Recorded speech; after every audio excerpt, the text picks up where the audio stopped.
All right, you're very welcome along. I want to say it's Wednesday morning, the 17th of May. I think it might be. Straight out the bat, things are better than yesterday. Shane is here. Morning, or things. Nathan is here. Hey, Jar. It's half time. I'm going to quickly run through the newspaper headlines for you this morning. This is a lovely story on the back of Manchester City. Freudian slip. Make some noise. Successful though they are, Walker says City must win Champions League to be compared to neighbours United's great teams of the past. But he also says that he wants to do it for the owner. Let me get this exact headline for you here. Where is it? Anyway, one of the tabloids has captured it best. You said you were starting better than yesterday, but I think you'll find Actually tried. somewhat shambolic. Yeah. Shake a leg. Wow. Shake a leg. Very good. Let's KO Real and win big prize for the owner, says Kyle. That's what everybody's doing. Plucky underdogs, Manchester City. They need to do it for their gazillionaire owner. Well, If they're good guys, yeah. Has there ever been a more rallying do it for Abu Dhabi in the build up to a massive game against the greatest team in European football history? See, they're really. I know you're all very rich. This guy's really rich. Let's do it for him. Let's make him happy. He deserves it for making us all really rich. And maybe that is actually The leaders in the dressing room are, Erling Hannon is there. I remember my dad playing for this club and it was nothing, and I want them to grow. I want them to be. This is our destiny. And Kyle's like, see the rich guy who pays all our wages and made us all millionaires. Let's just do it for him. Look, here's the thing. Maybe footballers are motivated by that. We'll get even richer. Did he mention the fans? Did he say we want to do it for the fans? No? Or was it just the owner? I'm sure he mentioned the fans. Listen, Kyle likes a night out, as we know, and maybe Kyle was out one night and he met the Sheikh, and the Sheikh is like, "You boys win the Champions League. You can have many more nights out. It's going to be a big bonus." He's still as fast. There's a graphic in the papers today. Kyle Walker's still as fast now as he ever was. Like literally running the same top speeds that he ever did, which is very impressive. And he would be as fast as close enough to Jesse Owens in a 100-metre race. Not bad. It's probably why Jesse Owens was going a bit longer.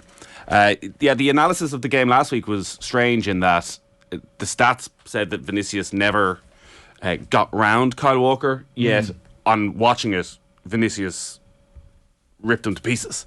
So he just never ran. He never out-sprinted him. He just went a different route. But you'd have to expect that tonight City go with something very similar to last week. Just go with maybe the exact same team as last week. And yeah, I cannot wait for this one. Last night felt like somebody else's party watching the Milan derby, where there's just such an obsession with the Premier League and knowing everything about it, where like the demand for the tickets was 10 times greater for the Milan derbies, and it was just of such importance to everybody in that stadium. Yeah.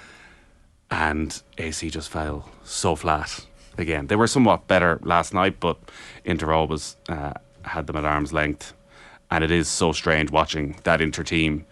I won't say misfits from the Premier League, because obviously Edin Dzeko was pretty good. Very, very good Premier League player. Like, you're watching Lautaro Martinez. Lautaro Martinez could end up with World Cup and Champions League, and never has a man stunk to joint out more at the World Cup finals than Lautaro Martinez. One of 10 people in football history to be able to do that. I mean, Got the goal last night. Exclusive club. The keeper should have done better though, Mike Mannion. Yeah, it looked as though he wasn't expecting them to hit it at the near post. Yeah. It was one of those where it sort of dipped because it maybe didn't have quite as much power as you would have thought. Wasn't ready. So, O'Rourke blast at Hurling Snobberies. This is Carl O'Kane carrying our story from OTB AM yesterday, where we spoke with Colin O'Rourke. You can get that podcast in the OTB GAA feed. Don Logue's comments have really ignited a massive conversation. It was such a strange comment to have a needless pop at the Tailteann Cup, when in a lot of ways those Tailteann Cup counties are those hurling counties outside of the top 8. Okay, everybody's a bit touchy though, aren't they? Everybody's a little bit touchy. Hurling people. Well, but the football people are the ones who are touchy in this instance. It's like, it is literally the also-rans from the top tier. I don't think the Gaelic football has the snobbery that hurling has. Are you sure? Are you sure? Physician, heal thyself. I mean, Clonus, it's the greatest thing of all time. Yeah, Clonus. But football people... Nothing but Clonus. All Clonus. No. Yeah. Football people love and watch hurling. Like, you'd sit down and absolutely watch an unbelievable hurling match. But would hurling people sit down and watch... A good football match? I'd say Mayo Kerry, everyone's going to watch it, except Diego. I see what you did there, Shane. I'd like to watch it, but you can't afford it. The other big story in the last 14 hours or so is that Roy Gallagher has resigned as Derry football manager in the wake of their Ulster title victory at the weekend. He had originally stepped aside for last Sunday's encounter. This is carried in all the papers today. Gallagher gone is how they reported on the back page of the Mail. On the front page, it's Gallagher resigns as Derry boss after abuse allegations, and it's, as I said, it's carried in all of the newspapers this morning. So we'll wait and see how that story plays out. And then the other one is second legacy. This is Pep, right? City have already made history. Now it's time for the second legacy. Oh, my legacy is secure. I'm already great, says Pep. But like, if he doesn't win a Champions League with Manchester City, with all the money, with the whole situation fixed the way it has been for him, and I mean, like, they got the backroom football directors and all the transfers done in advance of him coming for a couple of years. They built the project basically to his specifications. And if he doesn't win the Champions League, it is a massive letdown. It is a failure. Is it? Or has the football been so good at points you're like, well, what's the point of this? Yeah, with the resources that they have available, they should be winning a Champions League, but it's obviously a good thing for the sport that they're not always winning every single Champions League, that the little guy Real Madrid still has a chance on a night like this. To be as dominant as they've been in English football for as long as they have been, without winning a Champions League, and the fact that they have collapsed in such calamitous ways through the years, the fact that he goes to a Champions League final and doesn't play Rodri, overthinking it is the most overused word in the papers today. Yeah, I think there would be a massive element of failure, as there is every year they don't win a Premier League title. Like, you're looking at Arsenal this year going, if Manchester City don't win the league with Erling Haaland and the amount of investment that has gone in and the depth that they have, a depth that, like, you look at the weekend again where they're bringing in Foden, Mahrez, Alvarez. Like, I could sit here and make an argument. I think Foden and Mahrez are the two players who should be starting every game, but they're coming in for Jack Grealish and Bernardo Silva, who are probably going to be in the team of the season. Like, if you have that level of depth and talent, absolutely they should be winning a Champions League. Though you can still lose a one-off game. That's the thing. So but they've lost them in such ridiculous fashion at times over the last couple of years, and to such inferior opposition along the way. Like at various stages. Yeah, failure may not be losing tonight. Failure will be winning tonight and not winning the final. Yeah. His legacy does rest on this, doesn't it? The treble, like, I think immortality, footballing immortality rests on this. Look. That's a Man United centric. Exactly. No, this is the only thing in football that matters. Like he beat Jose Mourinho's Real Madrid 5-0 while his team played the greatest football we've ever seen. Yeah, but if he can't win a Champions League with a team with the money that's pumped into it as Man City, like, then surely you have to question. Yeah, but he might win it next year. He might win it next year, but I mean, how many more years can Pep go for? He took the year out to learn his German and go off to Bayern. He likes his relaxation as well. Surely he can't just go. He is still pretty young, right? In terms of football management, he's still relatively young, considering that lots of managers, are way older. Look at Big Sam, still going at 68. Bit of time off though. Look at Roy Hodgson. Does Pep have the constitution of Big Sam? I'd say Pep's constitution might be a bit better than Big Sam's. Less of the pints of wine. The occasional cigar here and there. A few tipsy appearances on telly. The other thing that's happened over Man United overnight is Manchester United related. The bidding war for Manchester United took an extraordinary twist as Sheikh Jassim bin Hamad Al Thani slapped in a last-ditch bid. So this is exactly what you want when you're having an auction. You want somebody just at the last minute to go, I've got it, 8 billion or whatever it is. We don't know the exact numbers, but he did make a final take it or leave it offer 2.5 weeks after the deadline had closed. But these are all fake deadlines anyway.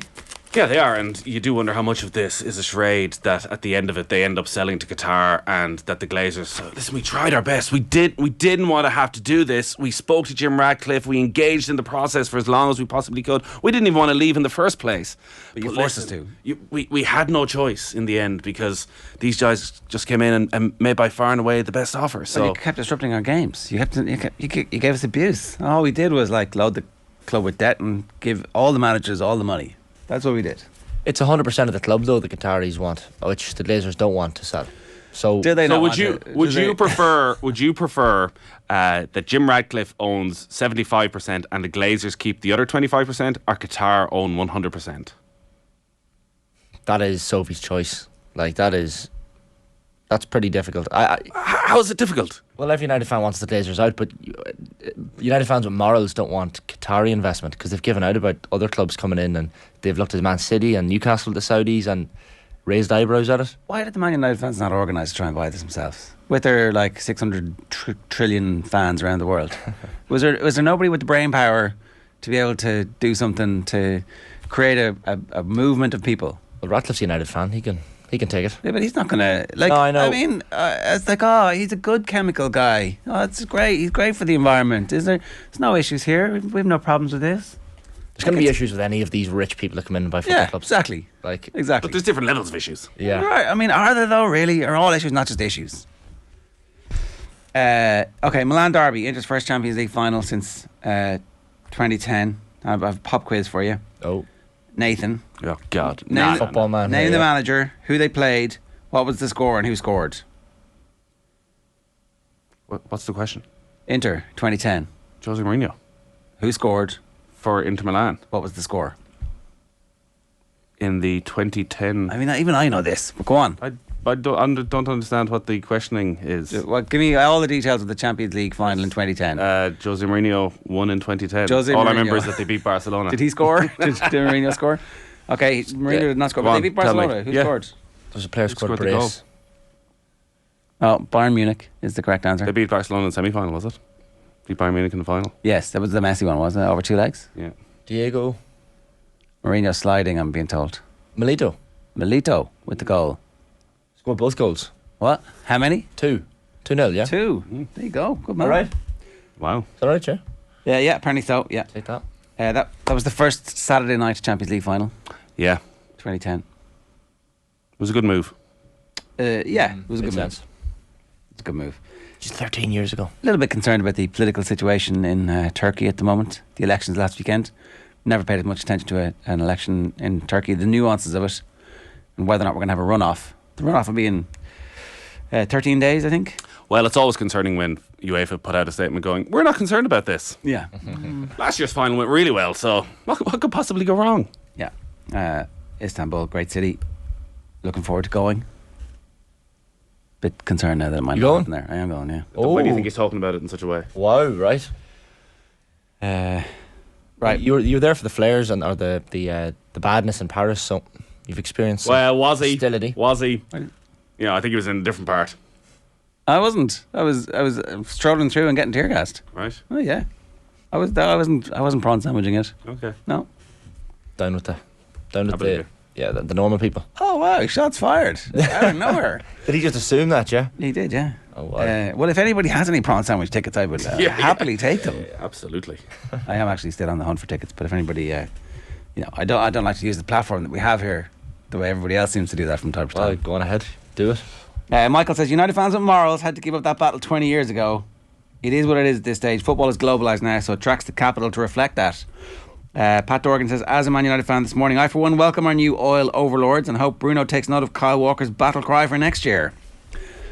If they still have the opportunity to be making battle cries in the middle of May. Well, sorry, the Man United friend group that I have, there's probably like 8 or 9 United fans, and they're all split down the middle. Come on, bring in the oil money, don't care, have no morals, doesn't matter as long as it's money. And then the rest of them are like, no, we can't. I mean, this is. So I think United supporters very much split in the middle. I'm glad that some of them feel that way, because that's progress, I think, from how most football fans have felt in the past. World Cup winners medal and a Champions League runners-up medal for Martinez in the space of 6 months. Impressive, says Phil Gerrard, who I think might be our lone Man City fan. Luton Town in the playoff final 9 years ago. They were in the Conference League, says James Linsky. Somebody else done a piece on Brighton, nearly gone out of business in 99 or 2000, 2002. And there was a petition that a lot of people signed and brought to Downing Street, and they just stayed in the league. So I'm thinking about that, and I'm thinking about Wrexham going, it's not beyond the bounds possibility that Wrexham are a Premier League club in 10 years. No, absolutely. Move slowly up the ranks, spend more money than everybody else. Like, it's not this great underdog story. Their wage budget is far greater. It doesn't have to be that slowly either.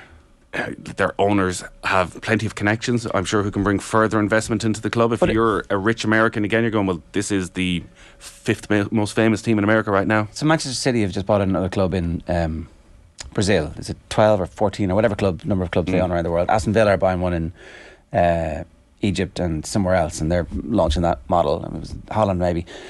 Like, if you're one of those super clubs and you're looking at getting a bit of publicity for one of your star 17 or 18 year olds, you would think long and hard about saying, yeah, we will send them to Wrexham, no problems, because they're going to be very famous at the end of that. And so you can easily get, so one of the players who isn't going to make it, who you think is going to be like, they're not going to make it to Man City, but they might make it to our American team or our Australian team and have a really good career there. Stick them in Wrexham as an 18 year old. They could be good enough to play fourth tier football.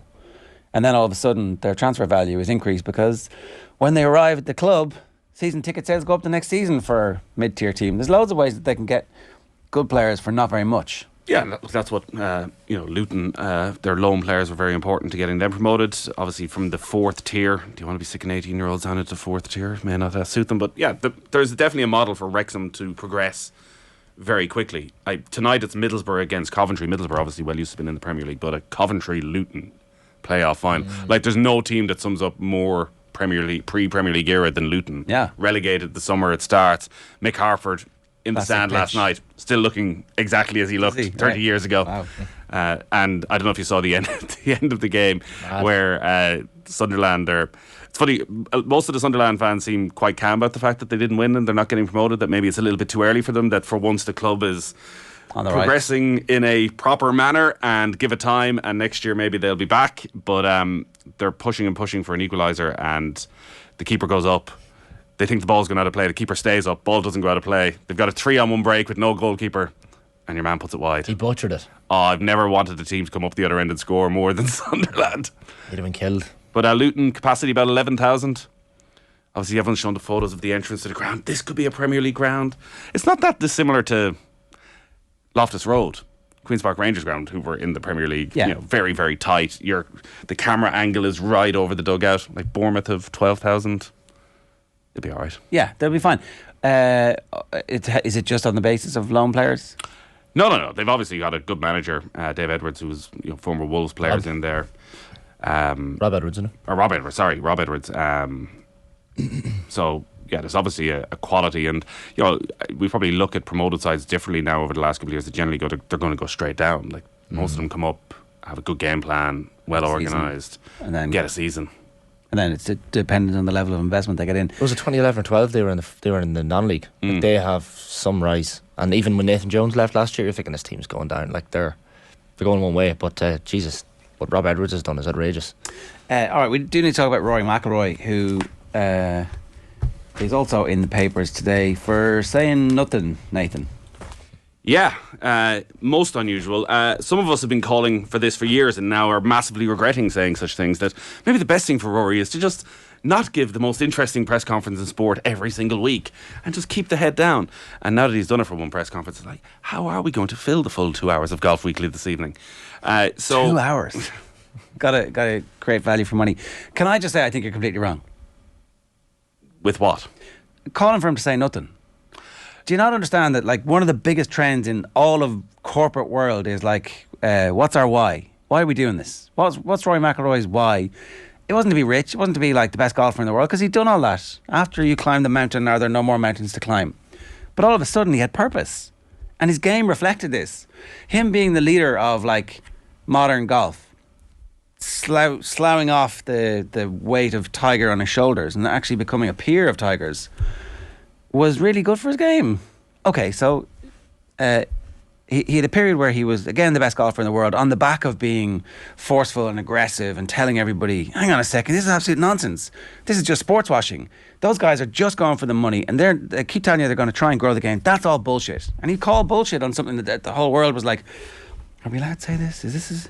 Will the golfers sue us if we say this? Like Patrick Reed with his lawsuits. Well, Roy was just called it all, led the world, faced it down, forced the two tours to come together, and improved the lot of basically every player on the tour, and responded by playing really good golf. And now I think he's going to go back into his shell and retreat and just be Rory for Rory's sake, and that doesn't suit him. He's never been in his shell. So what you're talking about is the last 18 months. Rory, for his entire career, has been the most interesting person in golf because he has an opinion on every part of the game and has never been afraid to change his opinion from, when he was a kid, saying that the Ryder Cup was sort of pointless, to this being everything that he wants in his career. So this was his press conference yesterday where he basically decided, I'm not talking about live anymore. He was asked a question about where the professional game will be in 3 years' time. He said, I don't have a crystal ball. Do you want to speculate? No. Which, for McIlroy, that's usually 10 minutes later. He's still speculating on exactly what would happen. Asked to follow up, pretty much ignored it as well. And there's no doubt he is hurting and is really taking stock after what happened at the Masters.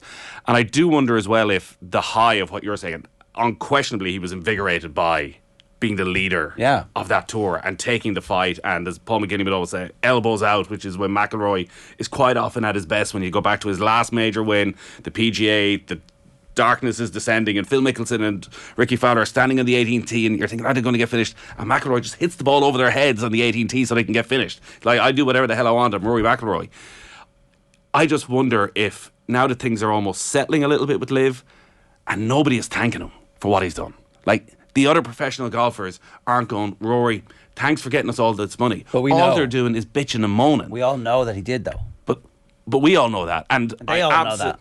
Yeah, but all they're looking at is, we're playing way more tournaments now. We're having to turn up at these events. We don't want to. And you don't even bother turning up to them yourself. Mental health issues, Nathan. He didn't say there were mental health issues. He did. Said he was tired. No, he said it was mental health. He said, for my own mental health, I had to do that. Yeah, but lots of players have. He's the one who set this in stone. Yeah, but he's on the Netflix doc saying, players need to realise, in sport you can't just rock up whenever you want.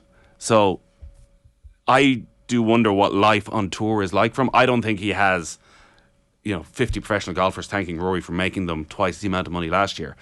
I think a lot of them have looked at all of this and gone, why are you are you the self-appointed leader of the tour? Well, he was. Well, he was. And it was strange worked. that I've always found it strange. Is he the head of the player advisory committee?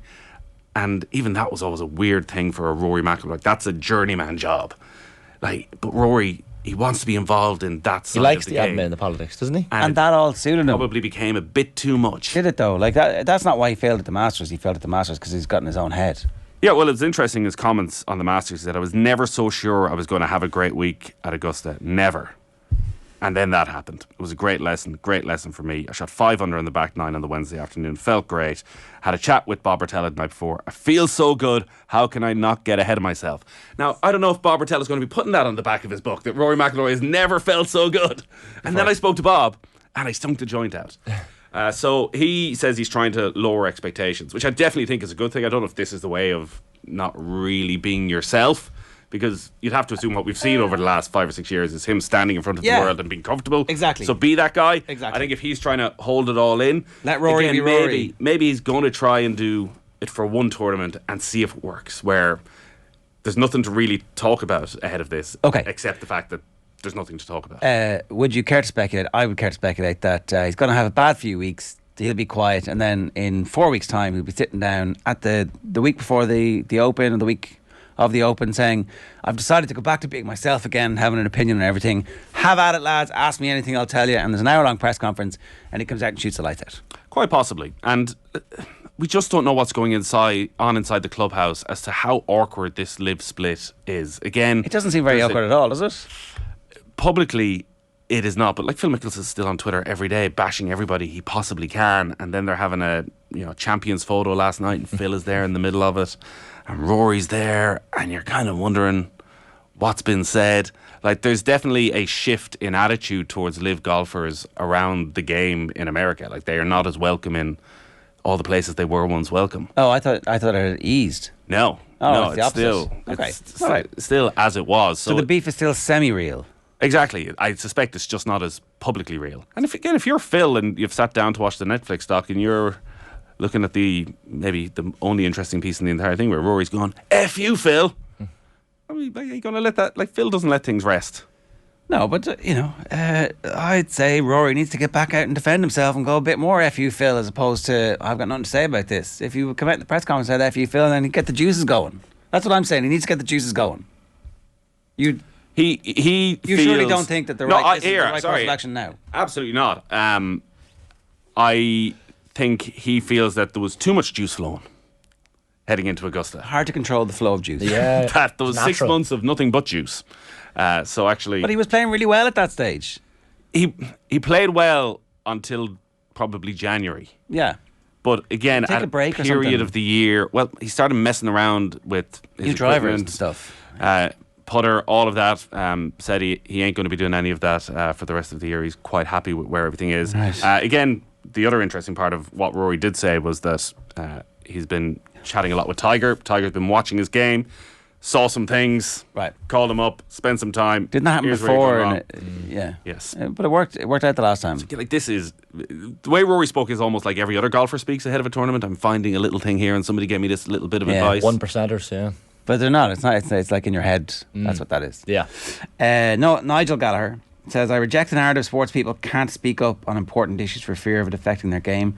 Some of the most outstanding sports people in history stood up for things they believed in. John Max says, I want to see Jaron Crystal Maze.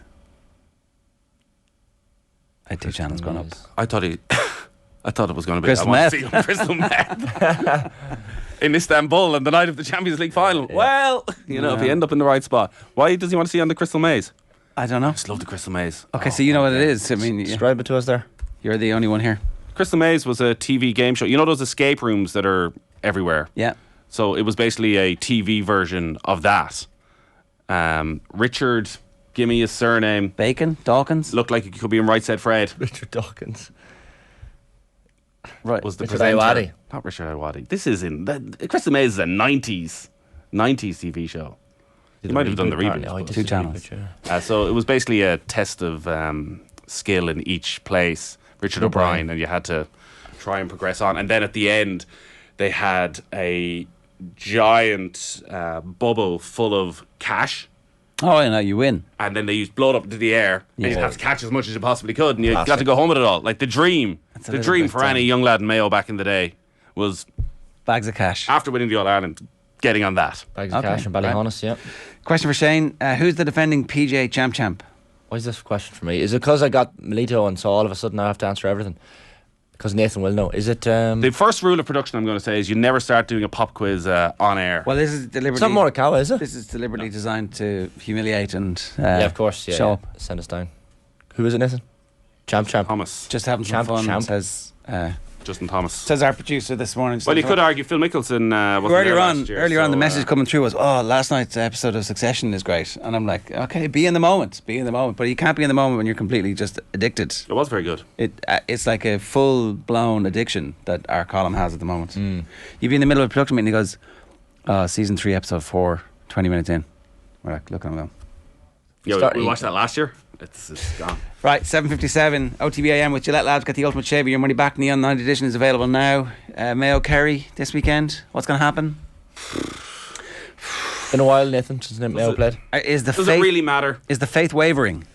Absolutely not. It's gonna be I think you'll find that the last national title that was available to be won was won by Mayo. Yeah. So let's just keep that Mayo front and Limerick, centre. things going great for them, aren't they?